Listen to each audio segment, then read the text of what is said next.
우리 저번 시간까지는 화학 반응식에 대해서 배웠었습니다. 굉장히 어려웠었죠. 그래도 이번 시간부터는 조금 어렵지 않은 내용들이 나와서 여러분들도 쉽게 공부할 수 있습니다.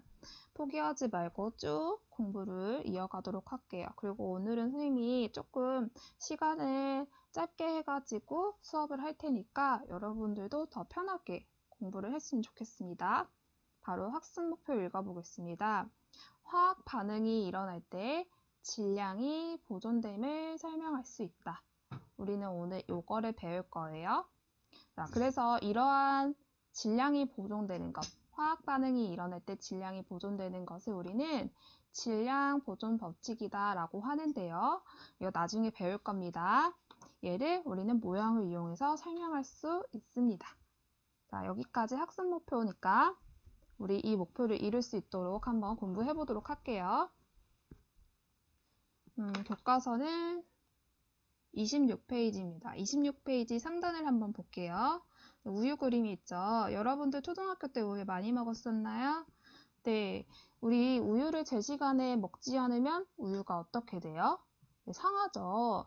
우유가 상하면은 우유팩 안에 기체가 발생하면서 우유팩이 뚱뚱해지는 것을 여러분들은 본 적이 있을 거예요. 또 이 우유팩을 까면 어떻게 되나요?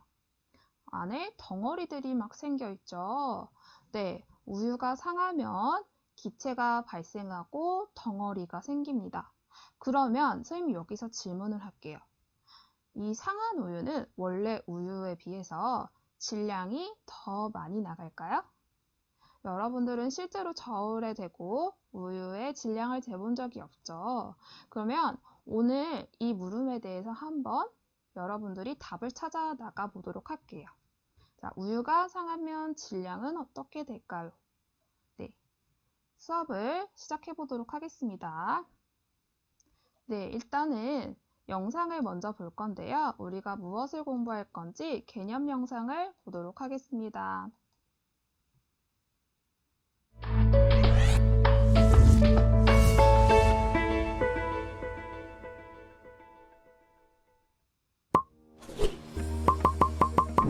큰 케이크를 자르고 또 자르면 여러 개의 작은 조각이 생기는데요. 그러면 큰 케이크 한 개의 질량과 조각 케이크 여러 개의 전체 질량은 같을까요? 다를까요? 서로 같습니다. 이처럼 물리 변화가 일어날 때 물질의 질량이 변하지 않는데요. 그렇다면 화학 반응이 일어날 때 물질의 질량은 어떻게 될까요? 탄산칼슘과 묽은 염산의 반응으로 알아봅시다. 우선 플라스틱 병에 달걀 껍데기와 묽은 염산을 넣고 질량을 측정합니다.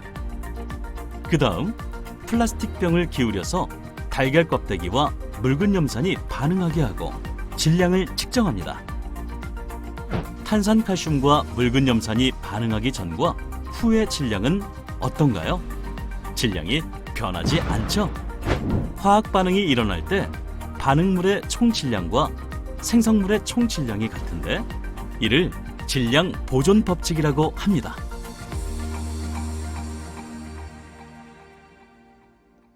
네, 영상 잘 봤나요? 네, 영상에서는 어떤 내용을 이야기했죠? 네, 첫 번째로는 실험을 하나 했습니다.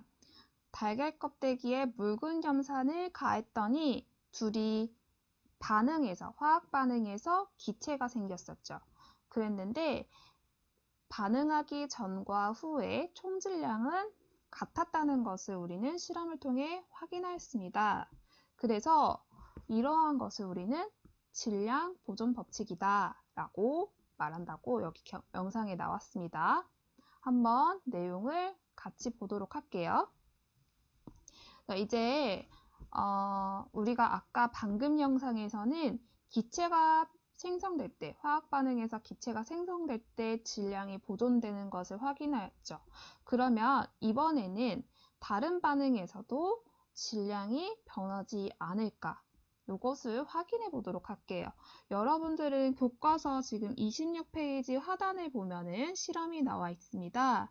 26페이지 하단과 27페이지까지 쭉 과정을 보면서 영상을 보도록 할게요. 그래서 필요한 부분은 필기를 해서 채우도록 할게요.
결과를 중요하게 생각하고 결과를 보도록 할게요. 연금 생성 반응이든 부채 발생 반응이든 반응물의 총질량과 생성물의 총질량은 항상 같죠. 얘를 우리 뭐라고 할까요? 질량 부족 법칙이라고 합니다.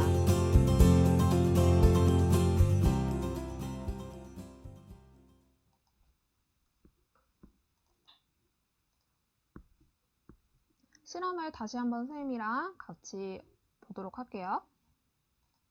자, 우리 실험하기 전에 주의사항도 잠깐 언급을 할게요. 치약이 옷이나 눈, 피부에 닿지 않도록 주의합니다. 여러분 닿으면 화상을 입을 수도 있고 위험하니까 조심을 해야 돼요. 그리고 유리기구를 다룰 때 깨지지 않게 조심합니다. 실제로 실험을 만약 하게 된다면 친구들이랑 같이 장난을 치거나 이러면 안 돼요. 이 시약들을 다루는 거기 때문에 유리기구가 깨져서 다칠 수 있고 시약이 묻어서 다칠 수도 있어요. 그러니까 이런 거 주의해 주도록 할게요. 폐수는 지정된 곳에 처리하고요. 자, 그러면은 실험을 한번 보도록 하겠습니다. 첫 번째, 앙금 생성 반응에서 질량 변화입니다. 염화 나트륨 수용액과 질산은 수용액 각각의 질량을 쟀더니 무게가 어떻게 되었죠? 65.7g이었습니다. 그런데 이 두 수용액을 섞으면 화학 반응이 일어나겠죠. 그래서 흰색 앙금이 생성됩니다. 이 앙금을 우리 무엇을 앙금이라고 한다고 했죠? 네, 덩어리가 생기는 거예요. 그래서 흰색 앙금이 생기고요. 그랬을 때 총질량을 한번 확인해 볼게요. 네, 반응 전 총 질량은 65.7g이었죠? 자, 반응 후 총 질량은 어떻게 될까요? 네, 65.7g으로 같습니다.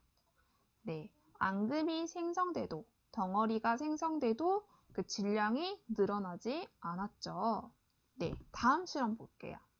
이번에는 기체가 발생했을 때는 질량이 변할까에 대한 물음을 한번 찾아볼게요.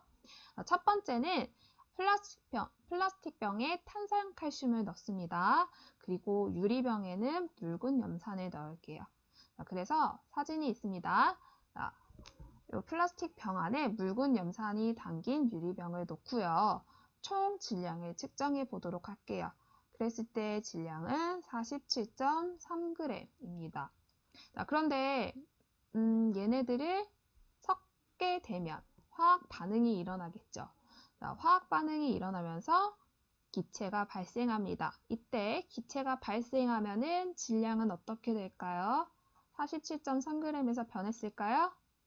실제로 실험을 해보니까 그대로 유지한 것을 알 수 있죠. 그래서 우리는 화학 반응에서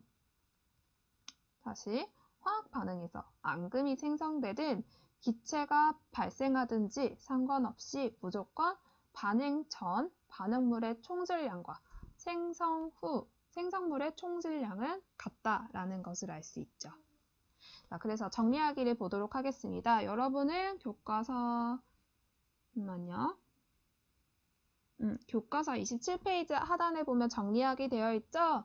여기다 글로 써보도록 할게요. 자, 앙금 생성되기 전과 후 총질량 어떤가요? 같죠? 두 번째, 잠깐 멈출까요? 자, 넘어가겠습니다.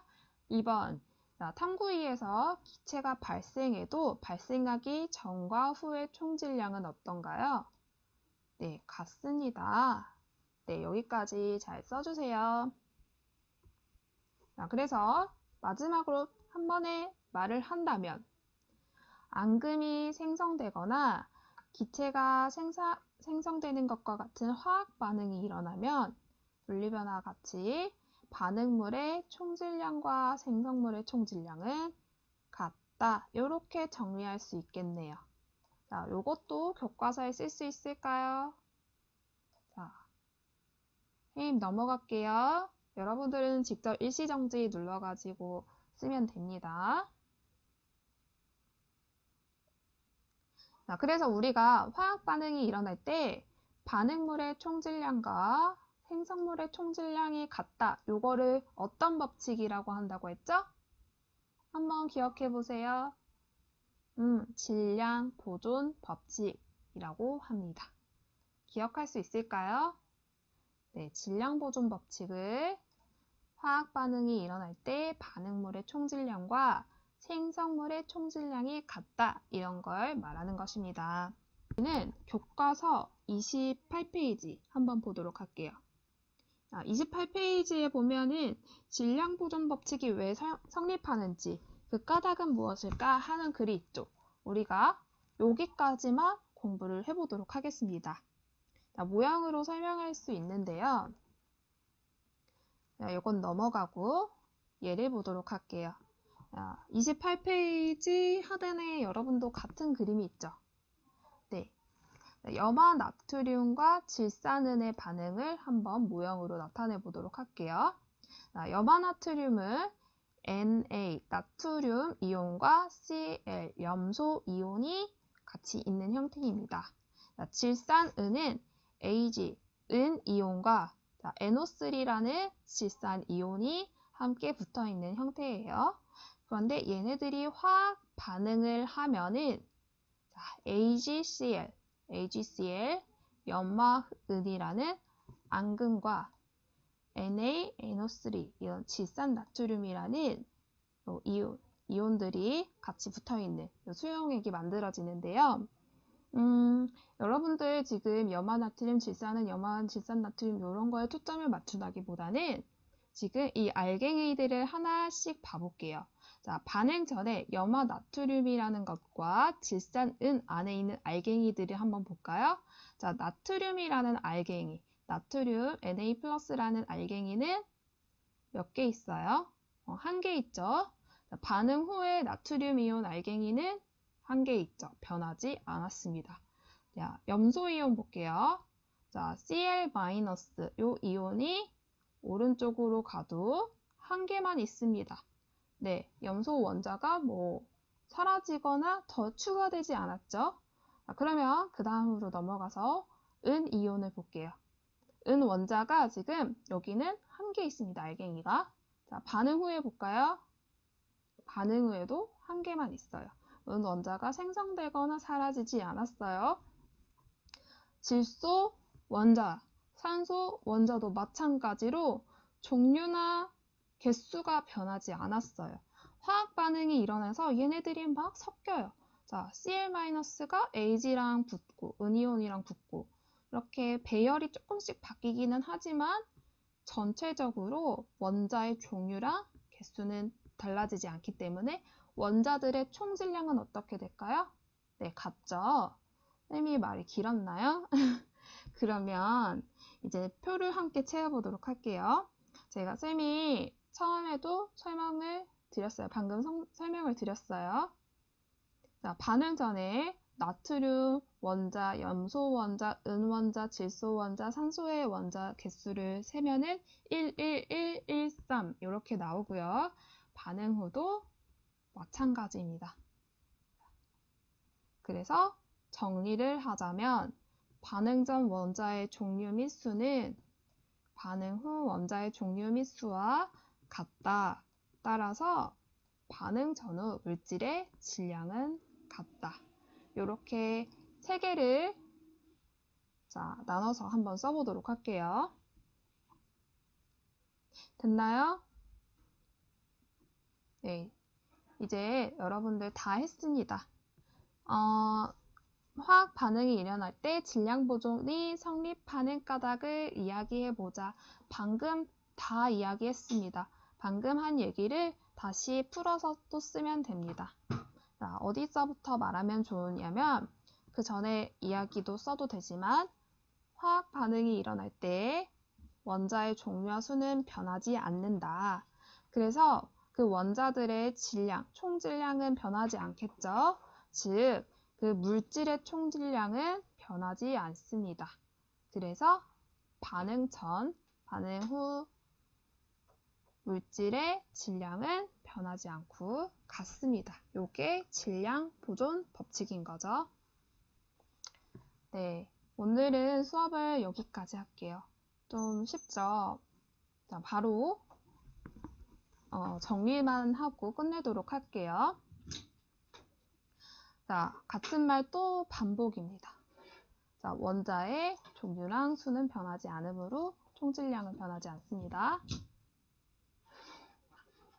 자, 여기는 넘어가도록 할게요. 여기는 선생님이 나중에 다시 한번 설명을 해볼게요.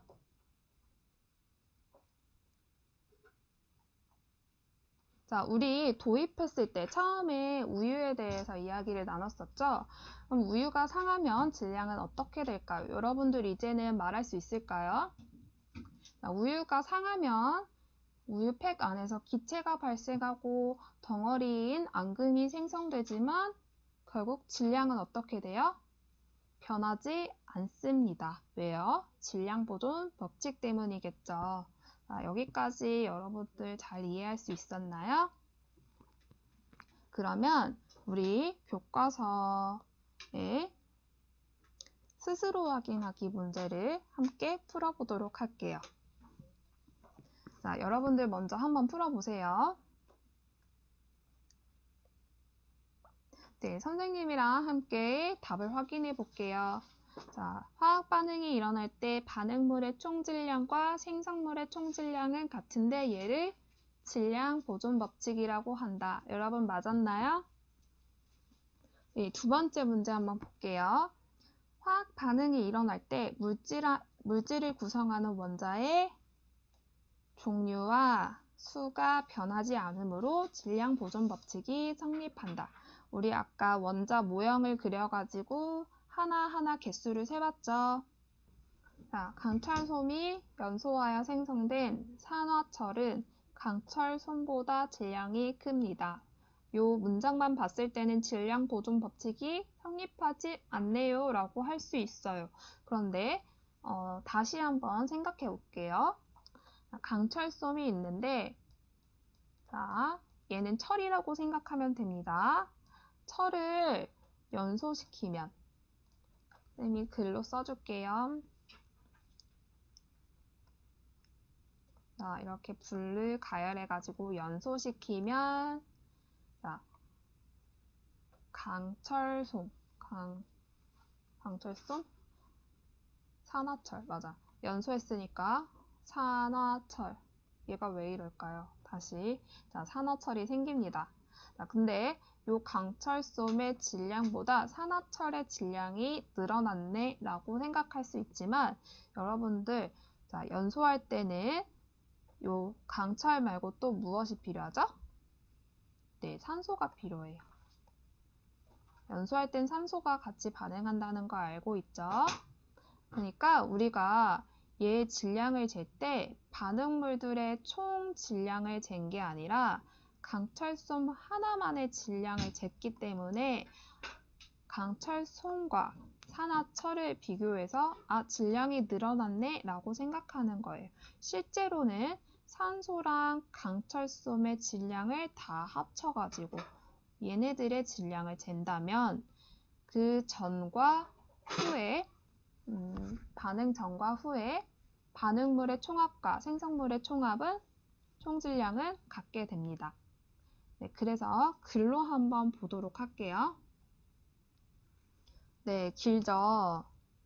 한번 천천히 읽어볼게요. 강철솜이 연소하면 공기 중에 산소랑 반응해서 산화철이 생성됩니다. 그래서 강철솜과 반응한 산소의 질량까지 고려하면 질량 보존 법칙이 성립된다라고 할 수 있어요. 네, 오늘 여기까지 수업 마치도록 할게요. 조금 짧게 하려 했는데 또 20분이 넘어가 버렸네요. 미안해요. 다음엔 조금 수업을 더 짧게 할 수 있도록 노력하겠습니다. 여러분들 오늘 수고했습니다.